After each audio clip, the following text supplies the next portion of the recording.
ఇటీవల ముంబైకి చెందిన ఒక కుటుంబం పుచ్చకాయ చికెన్ బిర్యానీ తిని ప్రాణాలు కోల్పోయిన సంగతి అందరికీ తెలిసే ఉంటుంది. అప్పట్లో ఆ వార్త ఎంత సంచలనం సృష్టించిందో చెప్పక్కర్లేదు. పుచ్చకాయ కొని తినాలంటేనే భయపడిపోయారనమాట. ఆ తర్వాత వాళ్ళకి సంబంధించిన పోస్ట్ మార్టం రిపోర్ట్స్ బయటపడడంతో అందరూ ఊపిరి పీల్చుకున్నారు. ఎందుకంటే వాళ్ళు తిన్న ఆహారంలో విషప్రయోగం జరిగే చనిపోయారని చెప్పేసి తేలిందనమాట. అయితే ఇప్పుడు ఇంకొక వార్త కూడా వైరల్ అవుతుంది. ఇక్కడ ఏంటంటే పుచ్చకాయ తిని ఒక వ్యక్తి ప్రాణాలు కోల్పోయాడనమాట. ఈ సంఘటన ఎక్కడో కాదు, మధ్యప్రదేశ్లోని షియోపూర్లో చోటు చేసుకుంది. అసలు ఏం జరిగిందంటే తండ్రి కొడుకులు ఇద్దరు కూడా గురువారం రాత్రి అనారోగ్యానికి గురయ్యారు. అయితే వాళ్ళు అనారోగ్యానికి గురయ్యడానికి కారణం ఏంటో తెలియదు, కానీ ఆ నెక్స్ట్ రోజు అంటే శుక్రవారం మార్నింగ్ వాళ్ళు పుచ్చకాయ తిన్నాక వాళ్ళ ఆరోగ్య పరిస్థితి ఇంకా క్షీణించింది.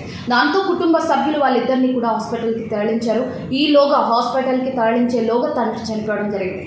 సో కొడుకు పరిస్థితి కొంచెం విషమంగా ఉన్నట్టుగా తెలుస్తోంది. అయితే ఇక్కడ తండ్రి పోస్ట్ మార్టం రిపోర్ట్స్ ఇంకా రాలేదు. అది వస్తే ఎందుకు చనిపోయారు అన్న కారణాలు బయటపడే ఛాన్సెస్ ఉన్నాయి. సో దీని గురించి మీరేమనుకుంటారో కామెంట్ చేసేయండి.